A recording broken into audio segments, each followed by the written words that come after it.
Hi, Sona. Hi. Sorry. We are going to make capital letters today. So I've just asked everyone to make this scale like you made last time. And once you've made this whole thing, I will show you where to draw the guidelines, at what measurement. Okay. All right.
Okay, if you're done with making the scale, I would like you to make the outline at, oh, I asked you to make it, but I've not made it myself, damn it.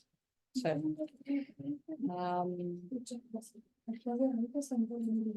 you can make the lines at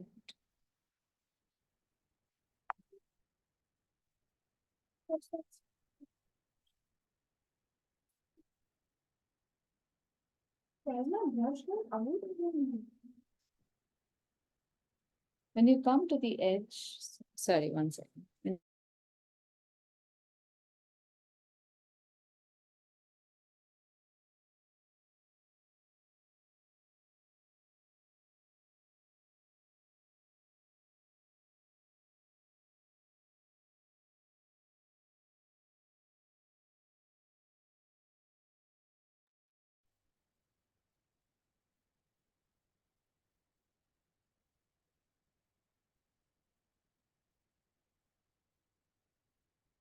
The height of the letters for the foundation script, the capital letters, is 7 pen widths. So you will draw a line at 7 pen widths. First, you'll draw a line at 0. Then you will measure 7. Then you will draw a baseline. We don't need an ascender, descender for foundation letter capitals. So you will make a line that is 7 pen widths tall, draw the baseline, then leave 2 pen widths, then draw another line, which will be the capital height line, leave 7, and then draw another baseline. So our lines will be at 7, 2, 7, 2, 7, 2, and so on.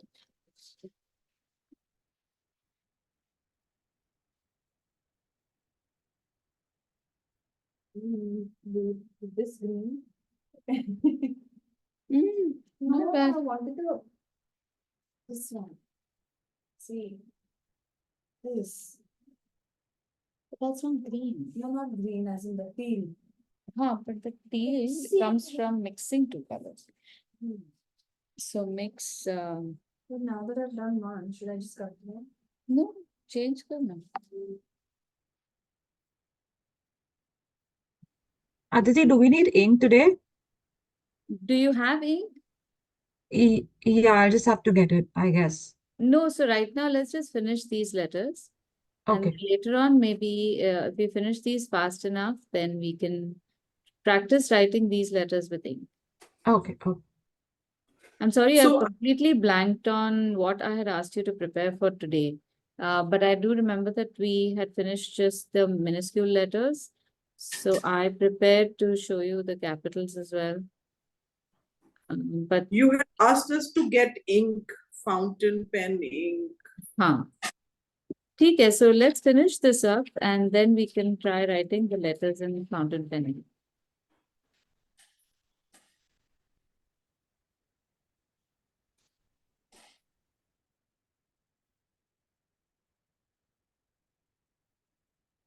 Today I've made the scale with alternating pen width lines.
Aditi, it's just alternate, right? 7272.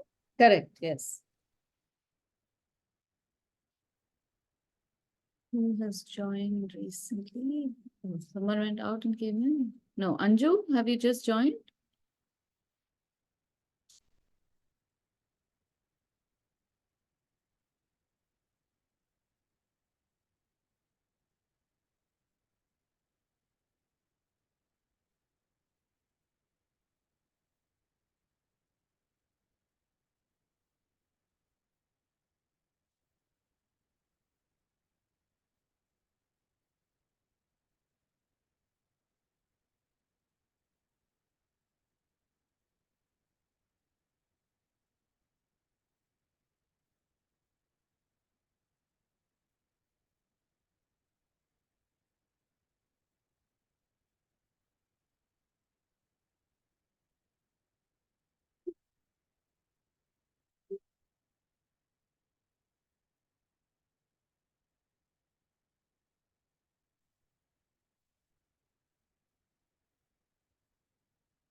It's good. Why is what happening?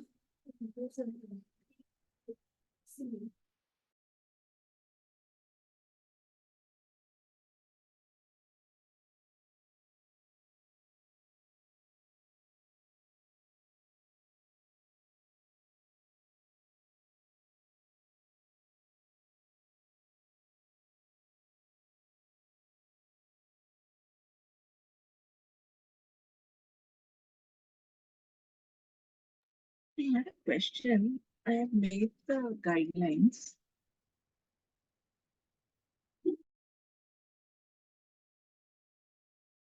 Yes, Janita, go ahead. Yeah.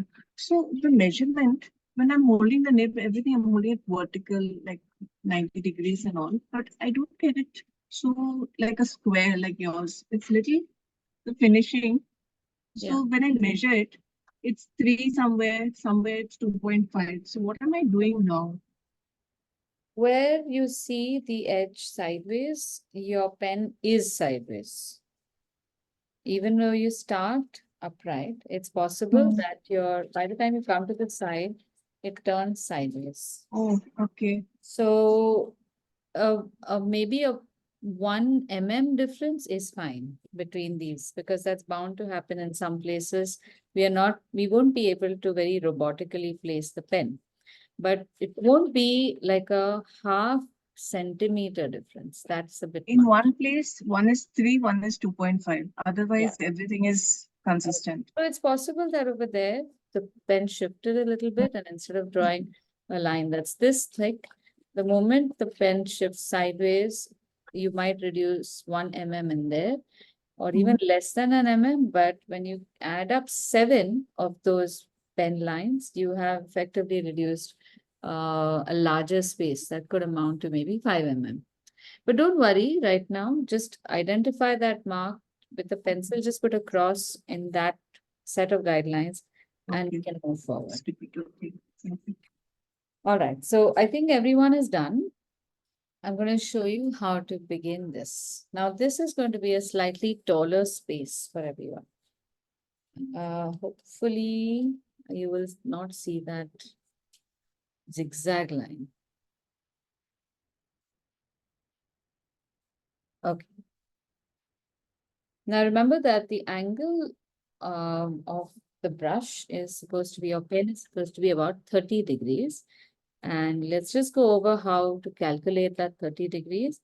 In any one corner, you could, you could mark a line perpendicular so that you get a 90-degree angle. Then draw a line cutting that triangle in half. You can also draw a triangle over here and just eyeball the distance from the top. And then the bottom part of the triangle, you could divide it into 3 parts. The second part will be your 30-degree angle.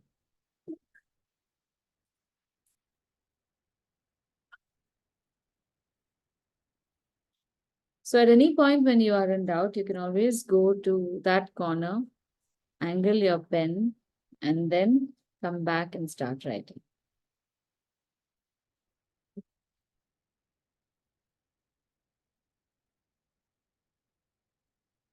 So I want you to just practice making a few strokes at that angle and this height. We are going to first make upright strokes. So I want you to warm up your hand. Keep your pen completely flat and draw these tall lines, making sure that they're absolutely straight and both sides are parallel.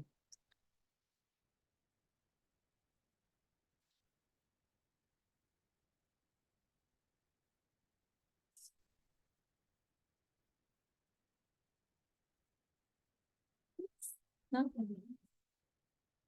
No. Lessons learned.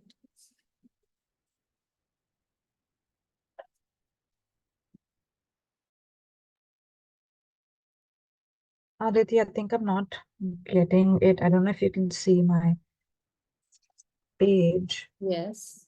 Ah, okay. This is exactly what I wanted you to try. So let's see what you are getting. You are getting the parallel lines in part of the line, right? Hmm. Maybe not at the start or maybe not at the end.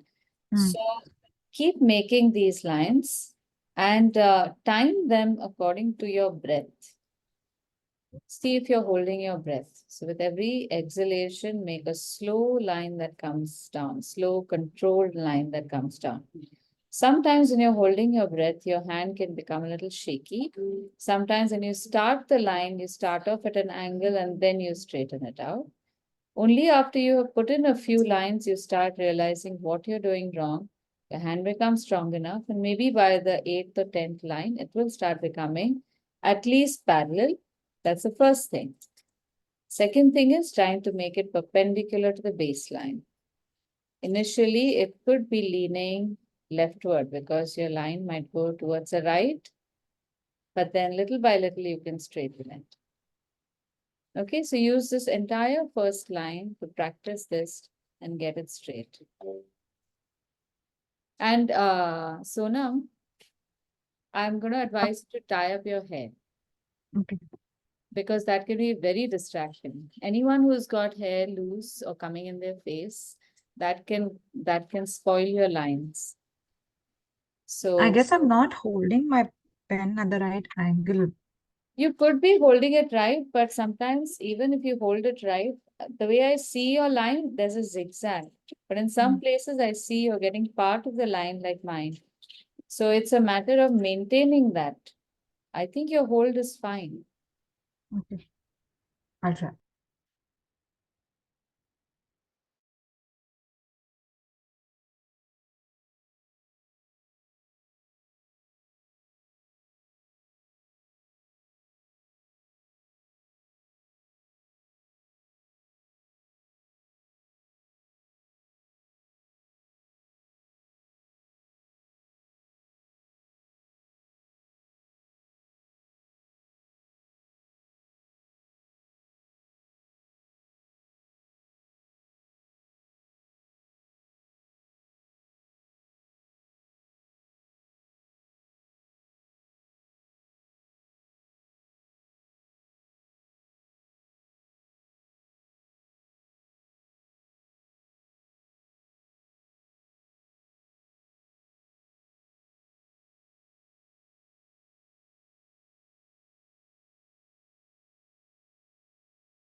Can you have a look, Aditi? Should I send you a picture? Yes, please. I'll be able to see it better. Yeah.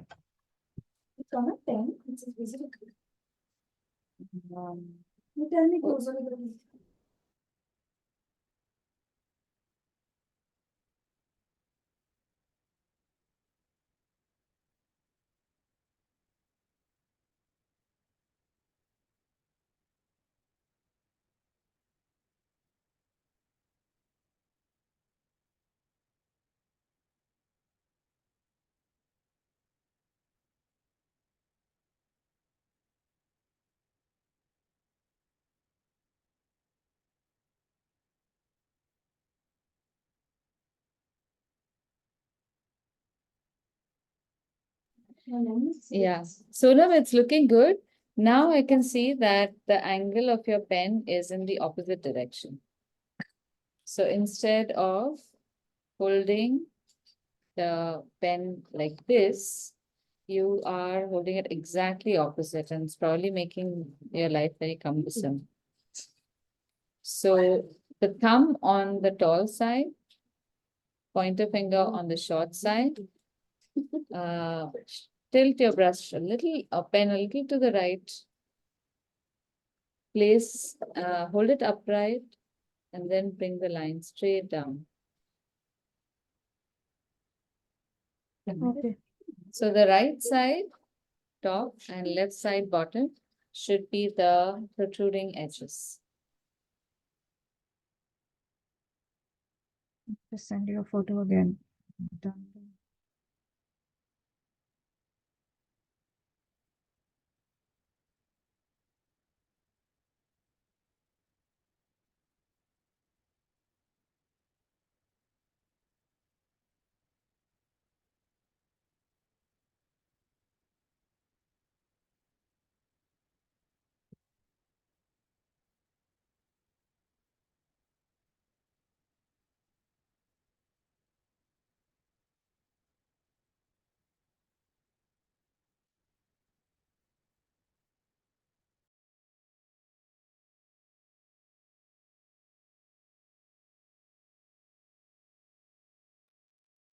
Okay, how's everyone doing? If you are reasonably comfortable with the line, we can move forward. Anju, were you able to sign in? I thought you were having some trouble. Yes, Aditi. Okay. So we've made this new guideline Yeah. sheet Yeah. It's with 7 and 2. 7-2, and we are practicing making slightly longer upright lines for the foundation hand capitals. So if you're comfortable with making these lines, let's start making the letters. We'll start off with the letters which all use vertical and horizontal lines. So, Aditi, I have a question. yes. So, I had a lot of graph papers of my son lying around. So I Okay. thought I'll practice with that. Okay. So, there are grid lines in that. So is it a good idea to practice with that because you already get the line, or it is not? It is. You can practice on graph paper. To keep it accurate, you can look for a pen that is the width of which is in the same unit as the graph paper. Normally, graph paper would be about 5 mm by 5 mm. Okay, see, like this. So if you can find a pen that has a pen width of 5 mm, then all you need to do is count 7 squares vertically and start doing it. Yeah, I think this is perfectly fine. In fact, a lot of lettering is done on graph paper, so you can also measure your horizontal width of the letters. So especially if you have any leftovers, so then that's even better.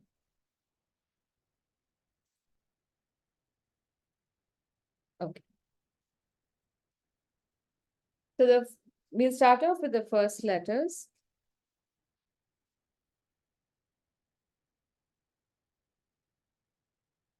We'll make the letter I. So in all of these letters, it's a good idea to first make the vertical stroke and then make the horizontal stroke, even though intuitively it seems that you go like how we draw our normal letters.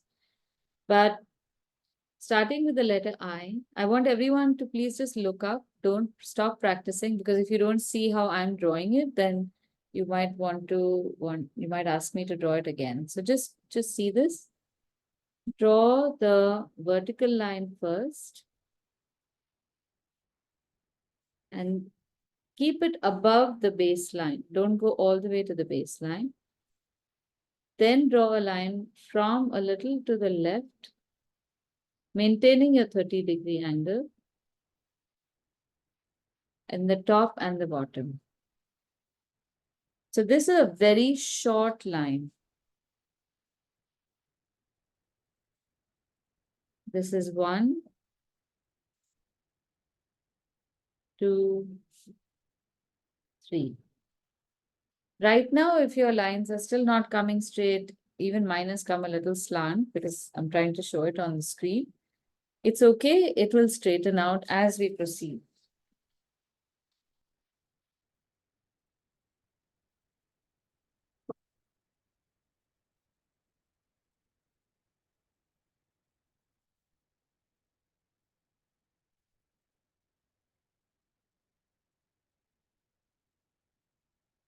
I'm going to switch to a different color.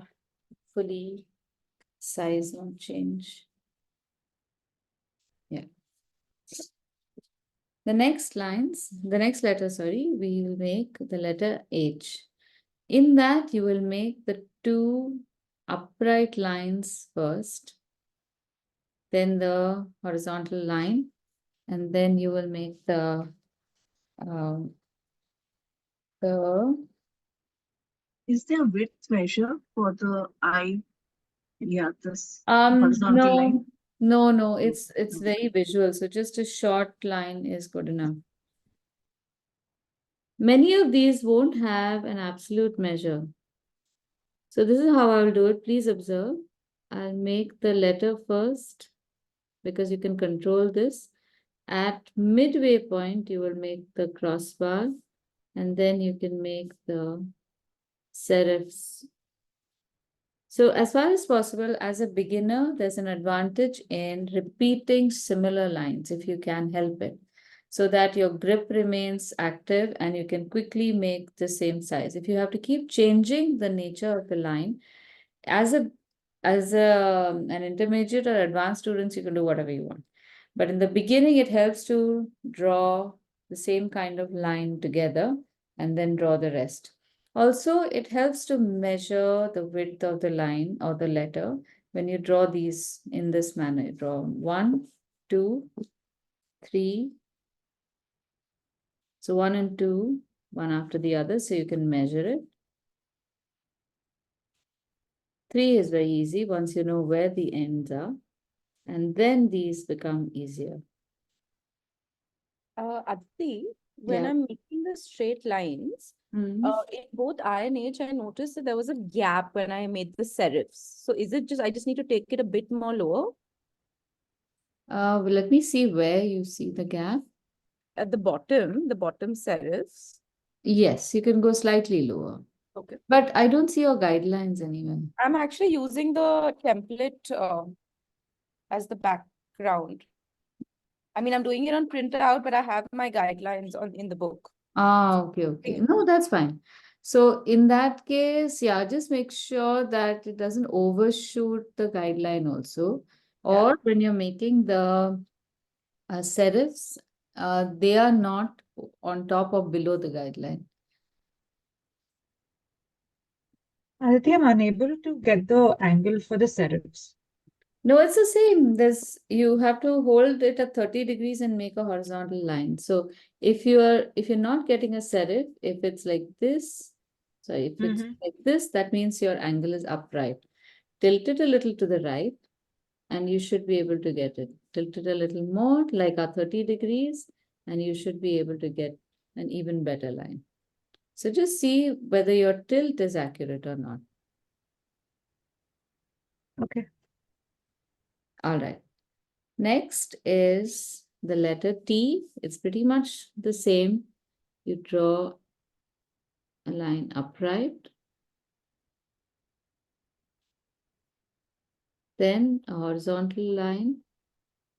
And at this point, just take actually forget it. Don't do anything. And a short serif at the bottom.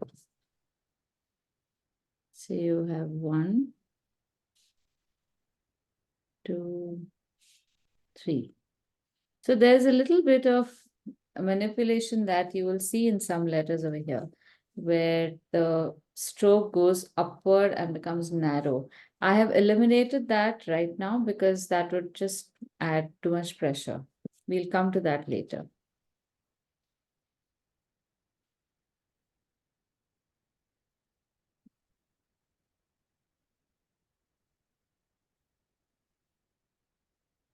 The next letter is L.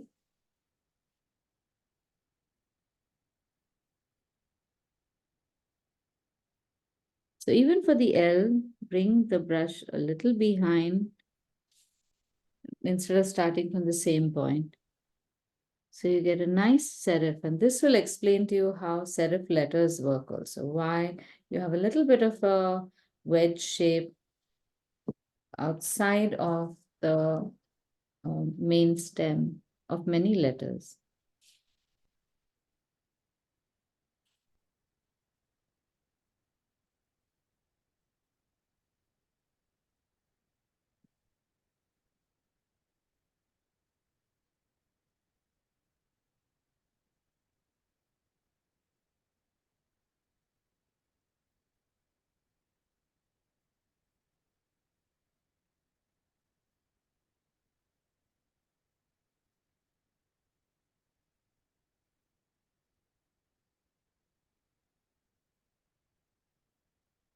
Okay, now I'm going to show you the next two letters. They're just variations of the same form. And then I'll give you 5 minutes to just practice this one more time so you are comfortable with these letters. The next ones are E and F.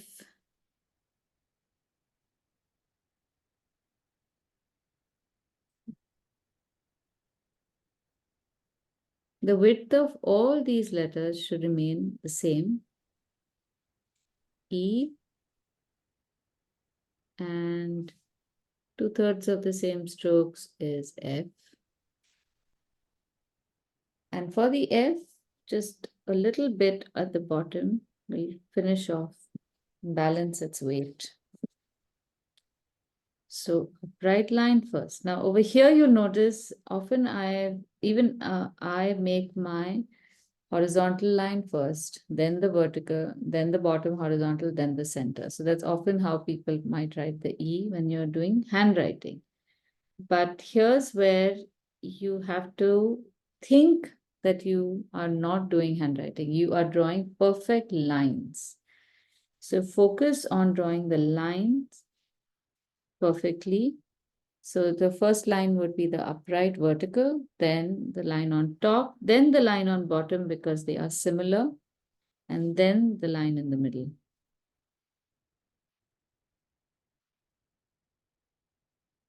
One, two, three, and four. These are all letters which use perpendicular lines, vertical and horizontal letters. Do you want to take 5 minutes to just practice these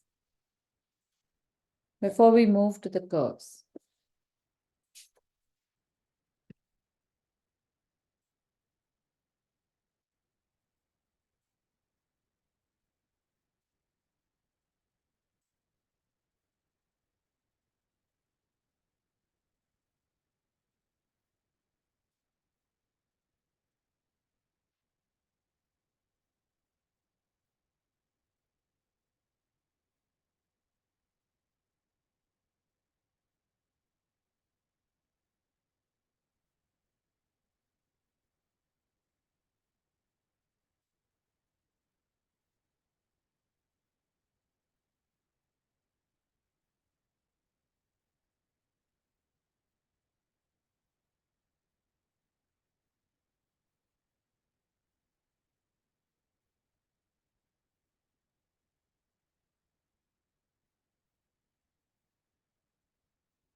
Shall we move on? Everyone okay now with these letters? Okay. The next one, let's practice letters with ovals. So just for the first oval, if you can make a circle, so you know how wide this oval is, and you don't land up making, I mean, while I'm saying it oval, it's actually a circle shape that we have to go around, and you don't make it too small. There is a tendency to make these letters very narrow, but we want to go over an entire circle. So I'm starting from an 11 o'clock position and going around this circle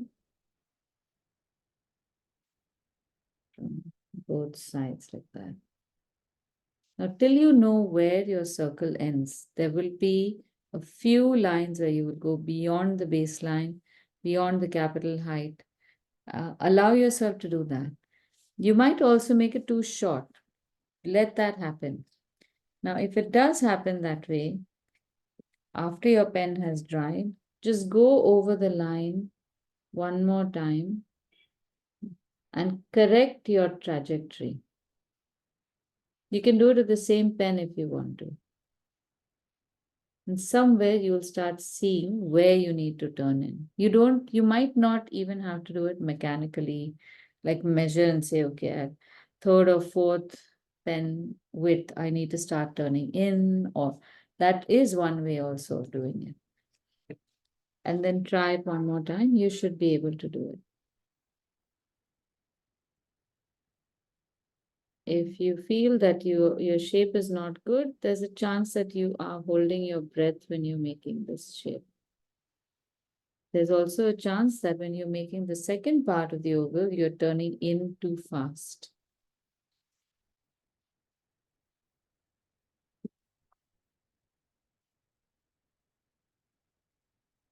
So start at the 11 o'clock position. Get a line coming all the way up. Almost 2/3 of the circle is drawn in the first stroke. And then a third of it is drawn in the second stroke. This is something that even I took some time to get used to. You don't always land up drawing half and half of things. Like when we come to the P and R, we won't be drawing half and half of the bowl. We draw whatever is required and whatever is most convenient. Right, so now while we're getting comfortable with the oval shape, and this will be referred to as an oval, it's never called a circle. Whether it is a complete circle or whether it is an oblong shape, it is always referred to as an oval in calligraphy. The next one, the next letter is the letter Q. So draw an oval exactly like this, and then from the part which is thinnest over here, hold the brush pen at the same angle, pull it down straight and then outward to create a nice tail. You do not change the angle of the pen at all through this entire script.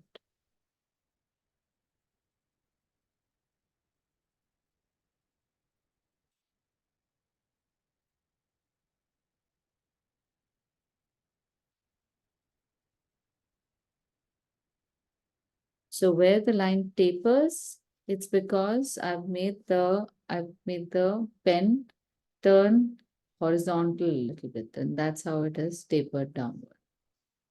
And if you don't do that, if you just bring it straight down and sideways, even that is cool.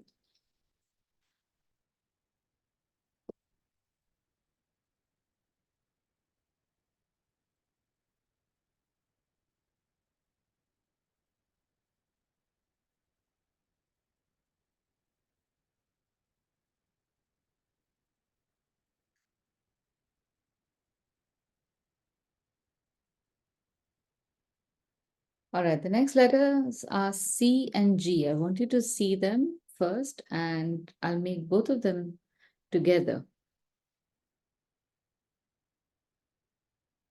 The same shape as the first part of the oval. And then for the second part, just come up to maybe 1 o'clock, going towards 2 o'clock, and that's good enough. And at this point, when you come here, you can just take it slightly inward to create this little sharp edge. So you don't take it in so much. You just, as you're lifting the pen, just tilt it inward. If you manage it, great. If you don't, even if that you get that sharp edge, that's fine. And the G will be nothing but the same shape.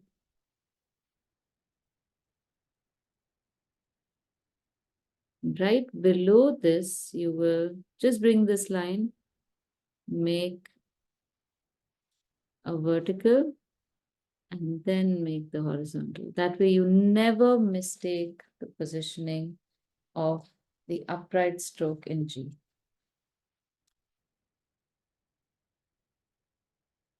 This is stroke 1. This is stroke 2. Here, 1, 2, 3. And oh, you can also make it both ways. Okay, 4. We'll go with this. Aditi, I'm struggling with the first curve. Can I see what you've made so far? Yeah. Let me try and figure out. So I think something's wrong with that first C shape only that I'm making for all the oval letters. I think you're going up, you're going down in a straight line on the left. As you start the curve, you go lower and then you're going outward. So you don't go straight at all. You just go around a circle. Then I think you should be able to get it. Did you make a circle over I here? did. A half circle? That was the first one I did. Yeah, so you got that fine, but the first part has become, there's a little angular line you made. Yeah, something's odd with that. I'm not sure Yeah. what it is, but No, go over I'm that just same going shape one down. more time. It needs to just go around. It should not come down. See, I think this is how your shape is looking. Mm, Let me get a paper.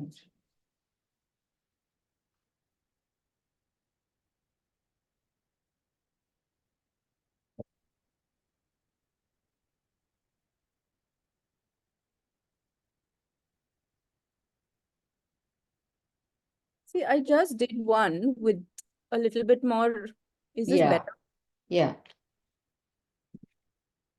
Yeah, so it's the same thing. Your line is, because maybe it's because we drew a lot of upright lines, that when you're going to the side, you're coming down and doing this. Yeah, I'm doing something like that. Yeah. So in this case, you just need to continue to go a little sideways before you turn and come around. That's all. And like one smooth kind of confident stroke. Correct. Oh, Yeah. elbow. I think when I think about it, I'm making it a little bit more squarish, but when I'm just kind of drawing it, Oh, okay. That's interesting. All I'm right. trying to mimic your shape because I'm seeing, oh, there's an angle, then there's a curve, but actually it's one smooth. Yeah, it's just one smooth line. All right, so I'll give you a few minutes to go over these shapes. Aram se, make a few extra ovals. Then make the Q is fairly easy. The C is also fairly easy. The G might take a little while, but take some time.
I'll just be back. Wait a minute.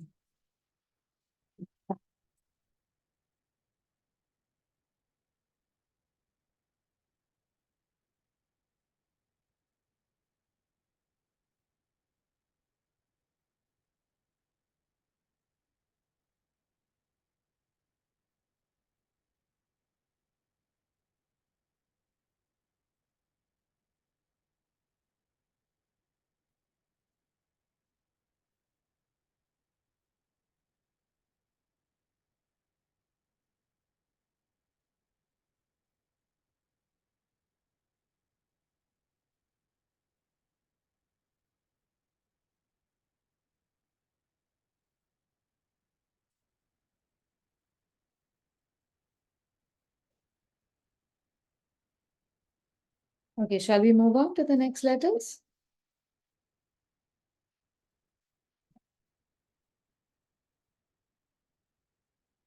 Now we start making letters which are hybrids of these two, an upright line and an oval space.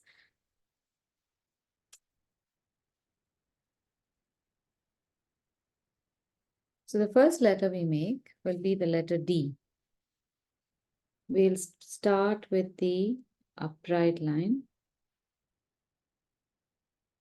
And then, starting a little left of the upright line to make the serif, we start making the bowl shape and come almost all the way to the bottom.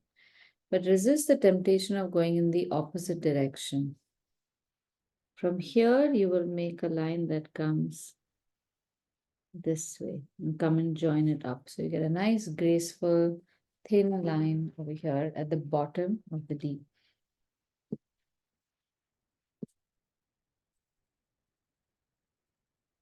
So you have one. This is one big stroke. And the difference over here is in the fact that we start off with a slightly, a straight line for a slight distance.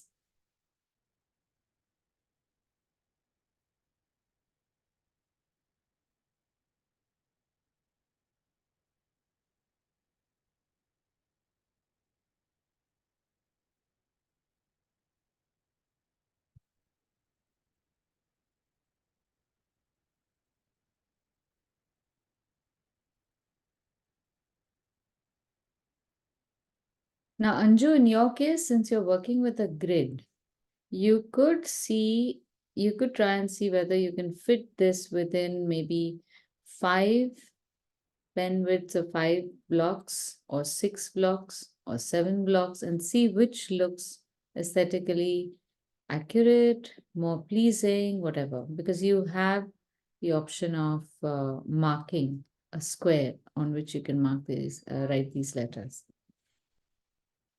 There are certain strict guidelines about how wide each letter must be, but I don't want to complicate the situation too much right now. First, we'll just learn these and then we will, whoever wants to can take this further by looking for those precise measurements. All right, the next 3 letters will be the P, R, and B. And in this case, I'll make the P and R first. This is the same, you make the vertical line. In this case, you can make the horizontal serif right in the beginning. And mark your the point where your curve is going to come. It's not going to be as wide as the D. It's going to be shorter. And bring it towards the, just a little lower than the center. And then from the, place the pen back in the center, on the center line, and then take it to the right. It's a very short stroke. This gives you a nice precise measurement.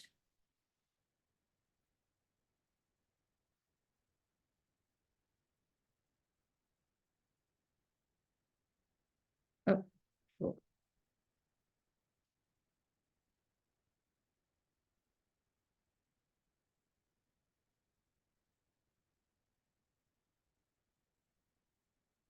Pen is blotting so much, I get very sad.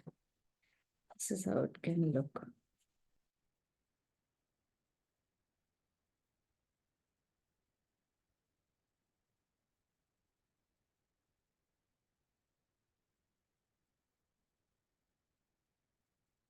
A very nice, elegant hairline.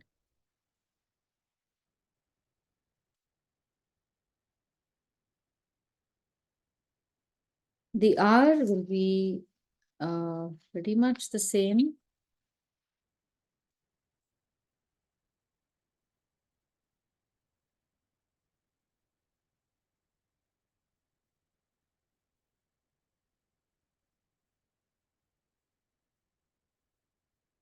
But in this case, from where you have the thin portion, you can take a line like the Q, straight down and out. So it's exactly like the P and with a tail.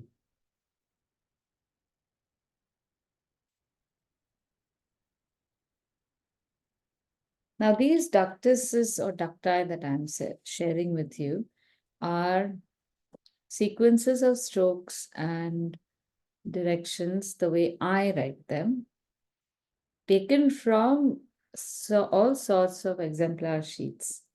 So you might find a variation. There could be some artists who might do this in one stroke as well. Perhaps even the D is done in one stroke. Don't be bewildered by that. You can try as many different versions of these strokes as you want. There are many of these ductuses are mere guidelines, but if you can make the same pleasing shape using other sequences, that's perfectly okay. For the B, we have to change the proportion just a little bit.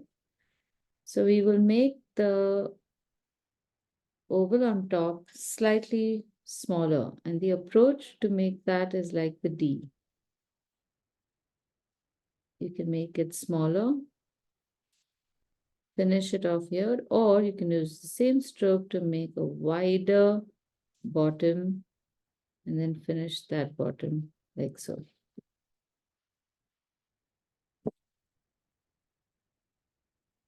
My top can also be a little wider.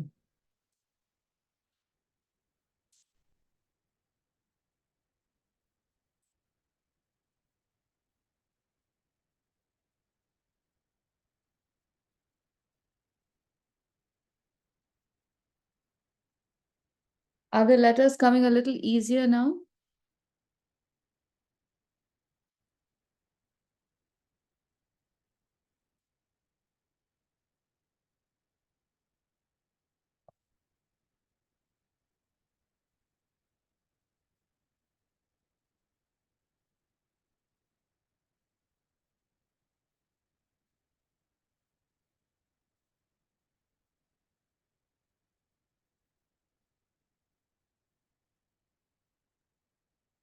Next, we'll make the letter J. So in this case, you can start again with the upright stroke. Leave a little space because you know you have to bring a line to the left. Upright, but coming a little to the left like this. And then another stroke that comes and joins it. And then a short crossbar on top like we made for the I.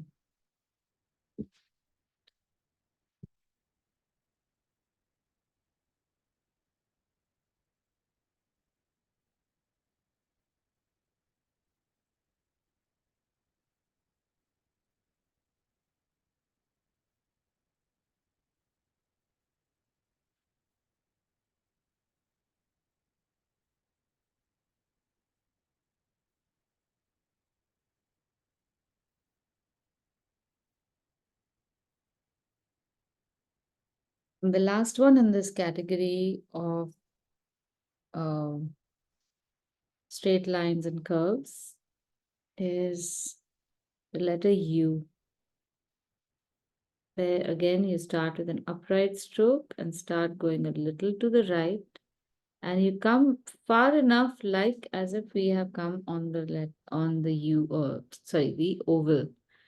And then where you have tapered off, just go a little to the right, one pen width a little to the right, and then trace a line in the air up to the capital height, from where you will draw another upright line coming all the way down straight, and then finish that off with these horizontal serif.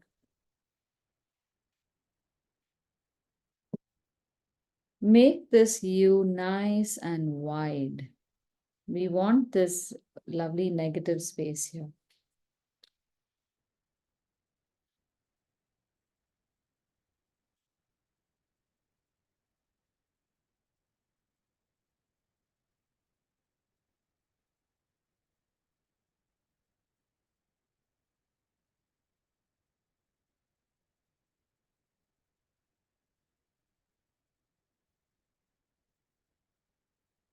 Hi, Saroj.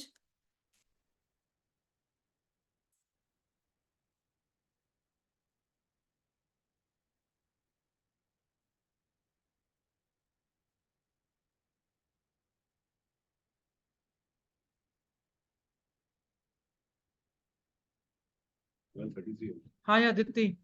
Hi. What happened? Hi. Very late. Yeah, I don't know. I had some problems. I couldn't, there's a connection problem. Okay. That's why. All right. So I'll recommend, if you want to do two things, you can start making a scale like we made last time. And Okay. I've made these guidelines on at 7 pen widths, and then left 2 pen width, and then again 7 and 2, in which we are going to accommodate the capitals. So just start Okay. making that. You can join in whenever you finish these. And then for the rest, you could watch the recording. I'll share that later today. And then Okay. use the same sheet. Either you can use it as a guide on which you put your printer paper so that you can practice with that, or you can make this for every sheet and practice on that. Instead of making those pen widths, can I just mark with the scale and draw those lines? You won't know what measurement to make it unless you make the pen. Okay, like supposing, can I take 3 centimeters and then 1 centimeter or something and do that? It won't be accurate. Okay. We need to make this measurement. No, obviously with a scale, I'll do it, you know. No, this measurement is not necessarily going to be 3 mm or 2 mm precisely. It could be Sure. You wanted to 2.7. tell me how much it is? No, I can't tell you because your pen is different, my pen is Acha. different. Okay, So it's okay. not standard. That's why I do this. Take the time to do it, because rushing it is only going to push you very fast in the wrong direction. Yeah, correct. Okay, okay. Okay, so the next bunch of letters are letters which combine vertical lines and oblique lines.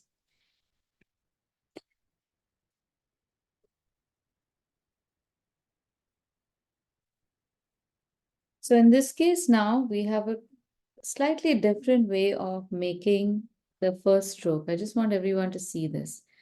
We will make the first stroke. This is the letter A.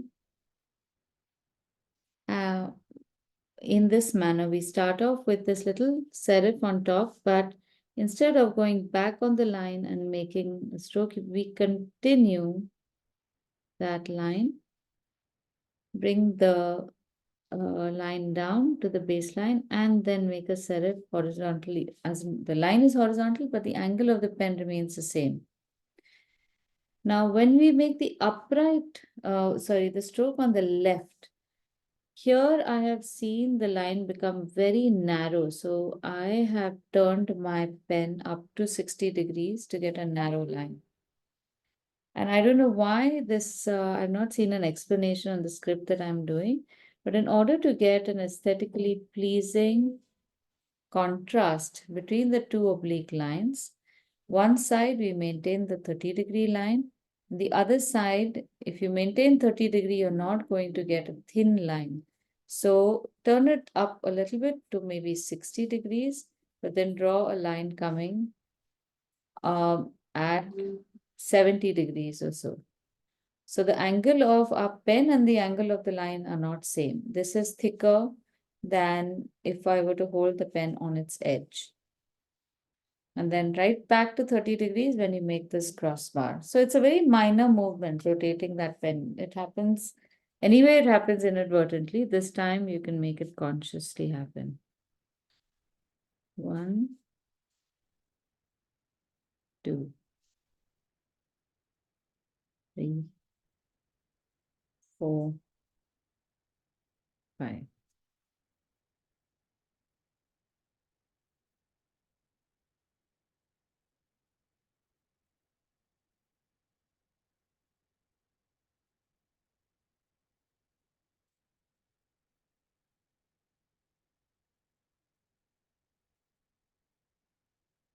Knowing what angle to make for the A can again, that's another thing like the G. You might make it too wide, you might make it too short. So make 2 or 3 and somewhere over there, keep adjusting to get the right proportion.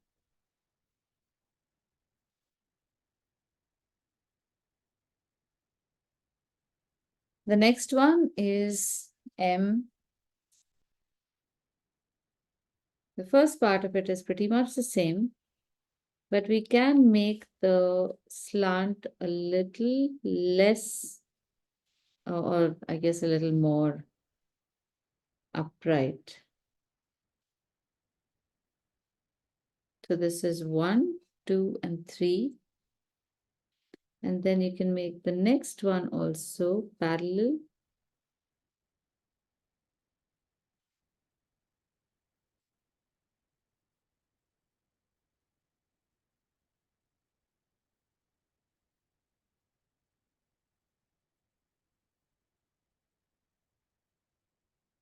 I could have made it a little wider.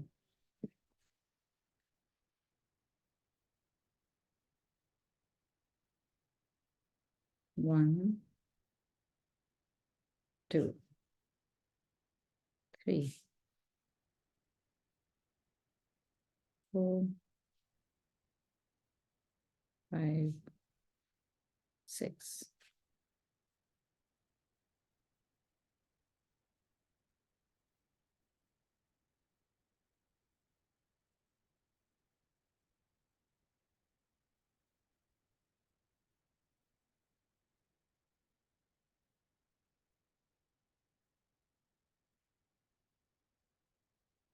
I think another variation could also be, it's not a variation, but if you were to change the angles and not keep them parallel.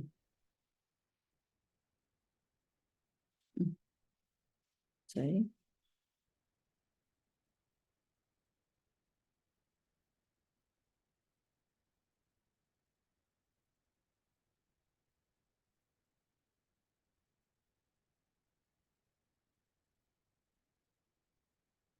It could be a little wider also. So I prefer this M to this M. So when I practice, I will keep, I will try to keep some measurement for where I should begin the next stroke. Like I told you about the G, making this upright stroke right below the curve makes sense. Similarly, over here, when we finish this stroke, you could say, I'll take the pen right up and then I'll move it a pen width to the right before I start the stroke and make the next stroke. So you can find your own guides or starting points in these letters to make them the way you want to. They're all there, all the info is there. Okay, now the next 2 letters.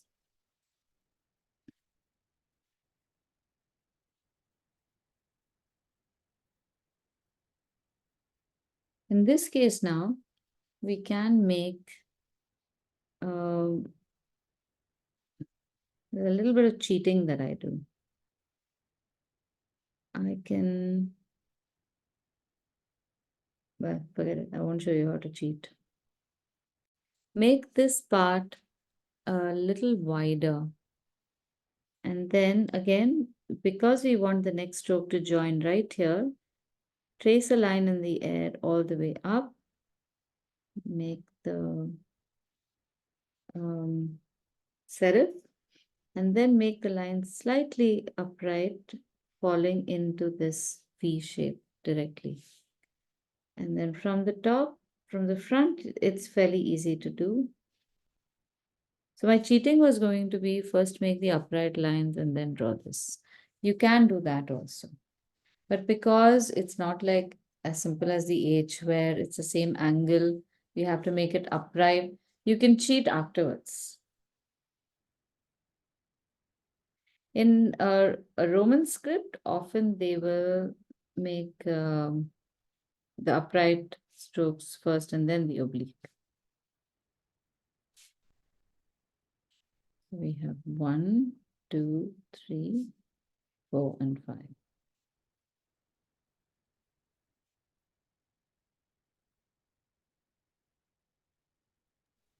Hello, Aditi. Yeah. Aditi, in this, the duct is number 2. Hmm.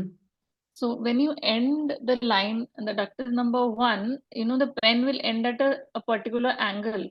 But Yes. since you're changing the angle after this, Yeah. the ends, how do you make the ends meet? It Because there are 2 different angles. it doesn't matter. If one is a wider angle, it can accommodate the shallow angle in this. See? Wait. Even if I keep it upright, it comes and accommodates it. It will come. So there is a little space here, no? Okay, okay, okay. Thank you.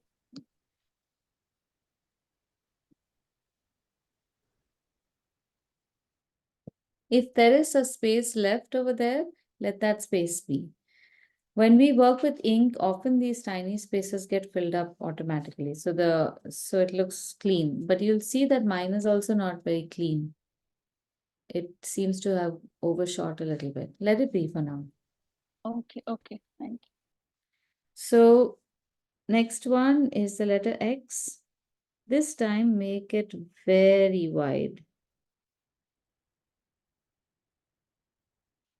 And here again, mark your, after you made the wide stroke, I just want you to see this, mark your points. And then draw the line that comes in between these. So the serifs are right one above the other.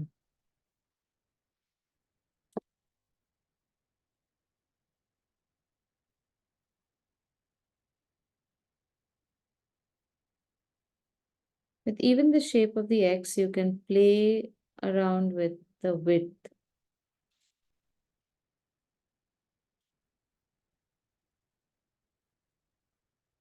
How wide you want it. It could be very wide, it could be slightly narrow also. The X fits in one square. That's its proportion.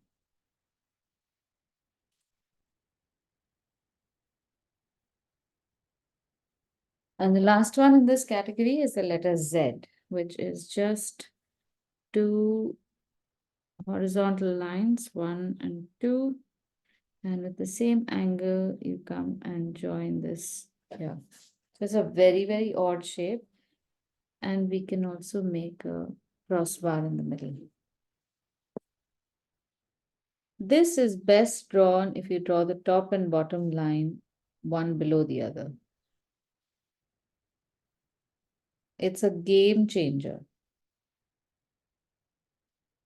If you try drawing it like how we normally draw it, often we miscalculate and we make the second stroke or the stroke in between, the oblique stroke, far too upright, And then it looks like that Z is toppling over itself.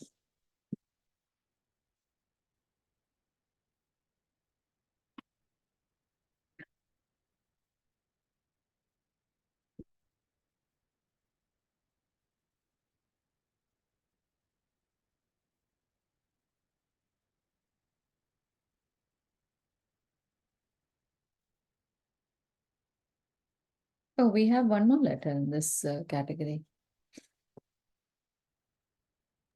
We have K and S, I think, still left. Oh no, there are more letters. We have V, Oh. W, Y. There are Okay. quite a few letters, but in this same category, we also have K. So no matter, we'll just continue. The K is made with one upright stroke as usual. You should be comfortable with making that now. Serifs on both sides. Identify the center of the main stem. And you will make the arm of the K like so, about maybe 4 or so pen widths away. You will come straight down and then turn inward. And then a little distance away from the main stem, you will make the same line as we made for the Q and the R. Avoid making 3 lines coming out of the same spot, wherever they might come. So even in the R, we've moved the leg a little away from the center. Same thing we will do in the K as well.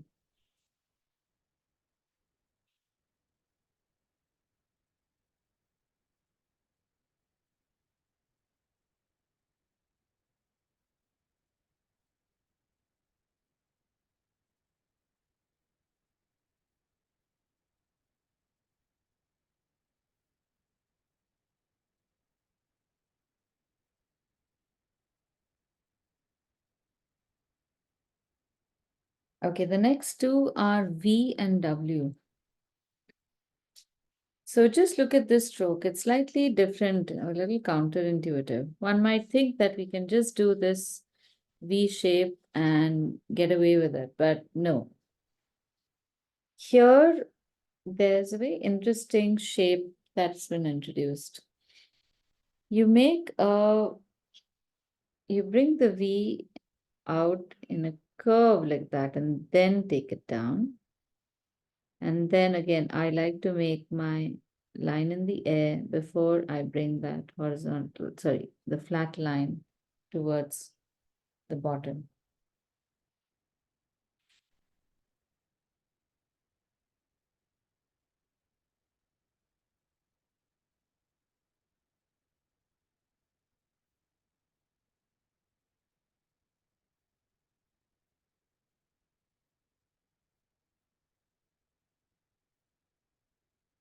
This width is also flexible. You can decide for yourself how wide you want your V. W is exactly the same, but this time make the curve slightly narrow. Oh God, don't make it curve, just make it straight.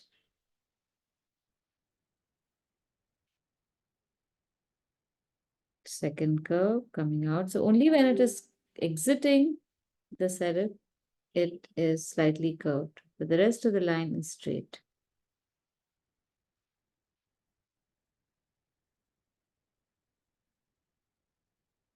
And this can easily be one stroke.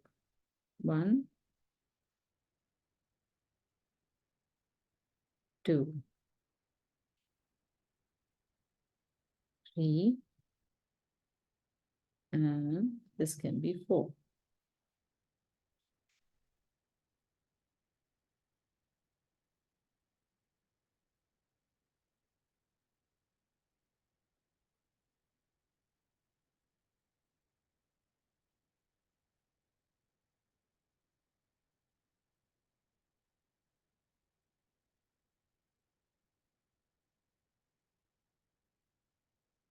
Now the next one can be a little tricky. We have to make a Y like this. So we make a shorter stem coming a little to the left. like this. Then make the line on the right, and then just pull this line straight down and make a serif.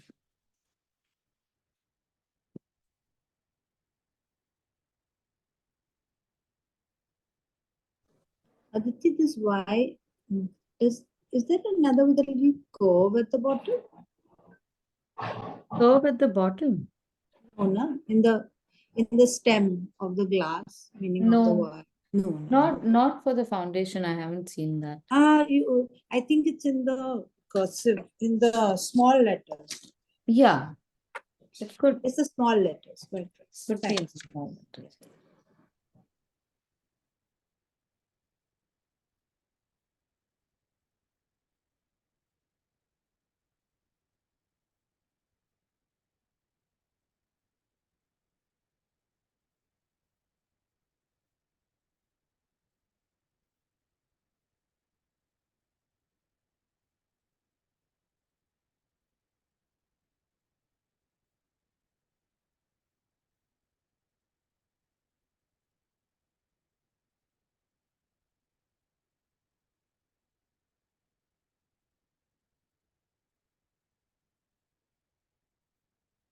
Okay, now the last part. This might take some getting used to.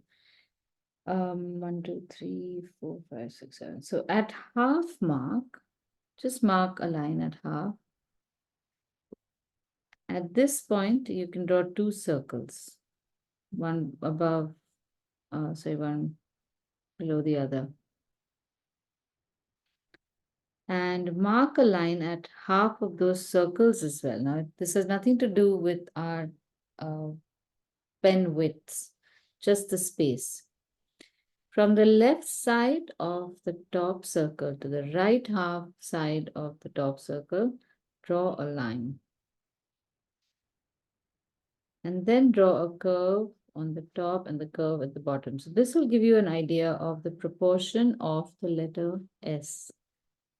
Now we need to, if we follow this, we are going to get an angular line here, but at least it gives you an idea of how that curve can go.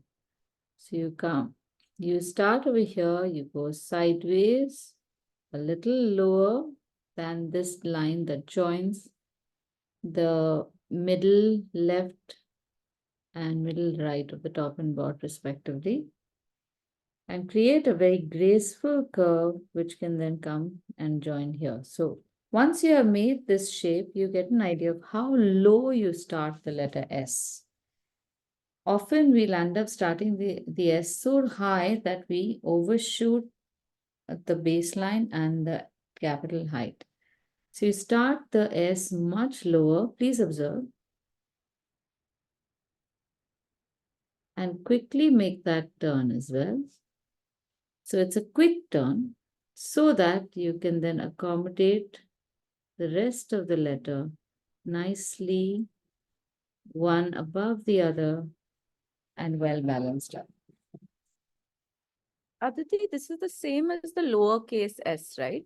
It should be the same, but because it is written in a different proportion, it will look slightly different. That's it. So here it will look a little stuffed up, and here it will look more vacant.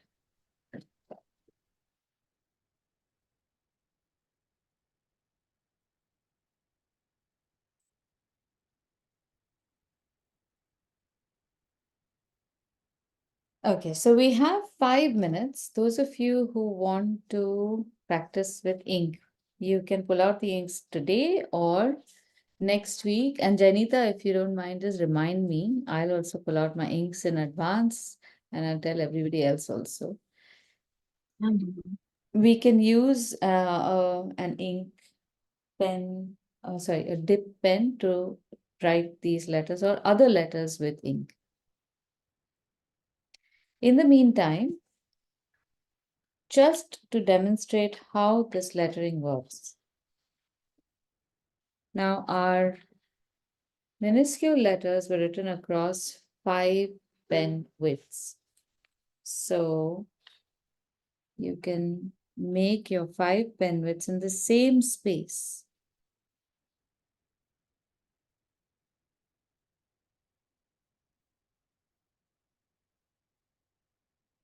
And we should be able to write our letters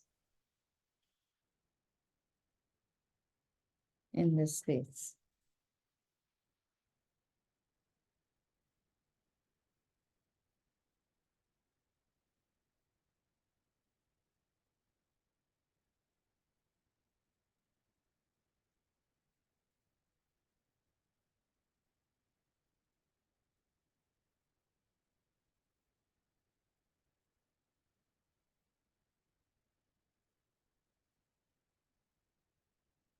Now, unlike regular lettering or like handwriting, in these letters, it is vital that you spend time in perfecting the stroke. Don't be in a rush to write anything. It's more about each shape looking graceful.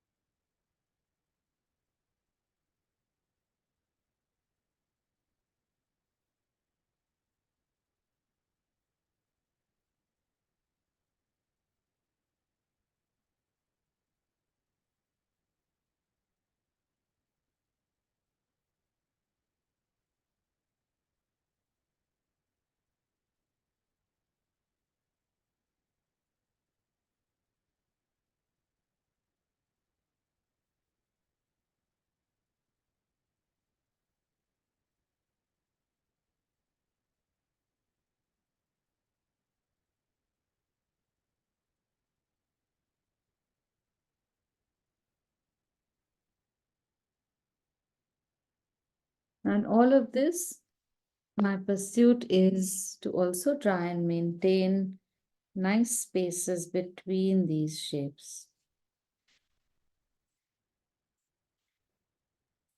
It's so beautiful just to watch. I think many of us are just smiling when we're watching you write.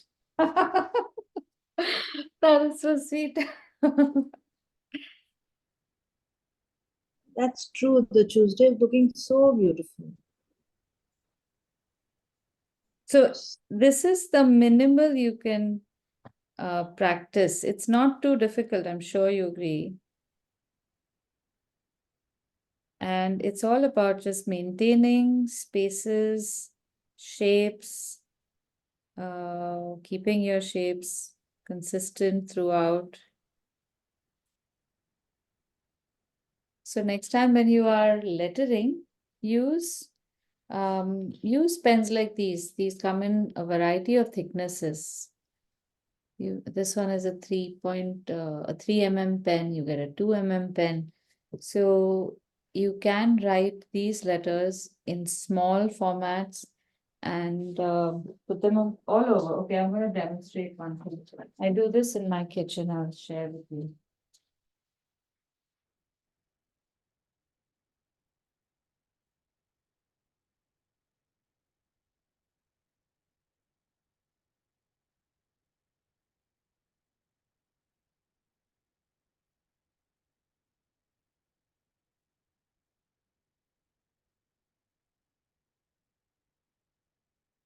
I label stuff in my kitchen like this using tape.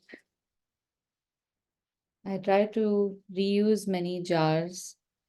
So I remove the original label and then using this paper tape or masking tape that your carpenters use, you can. It's quite nice to work with.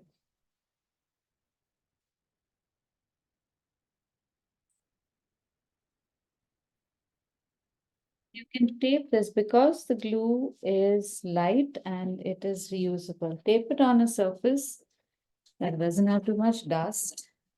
And you could quickly make some baseline.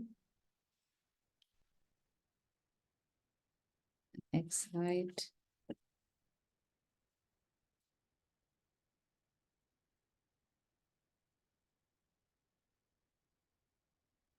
And you could, in fact, also make your own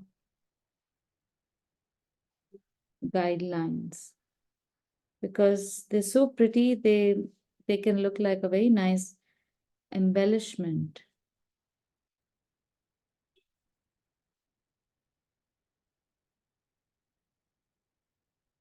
And then you can write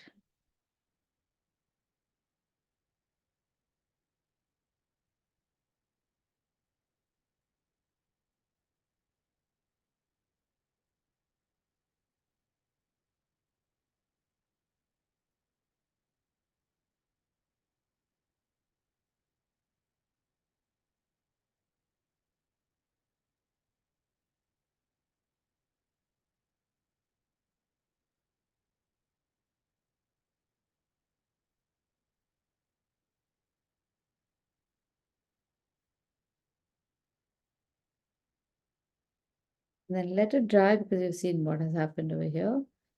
And of course, if you want to really, really nerd out on this, you could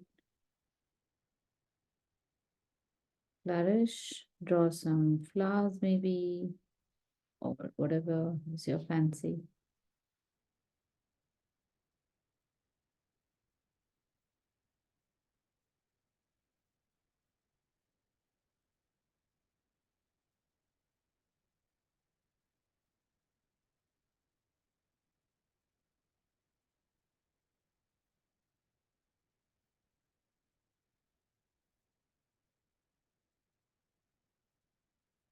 And that should be good. Better than just making a sign with the ballpoint pen or not at all, in fact. Okay, so give it a shot. All the materials are fairly cheap. This is very easy, accessible, available everywhere. If you want, you could also try making it on invisible tape because then the tape is not seen. Anything. The options are endless.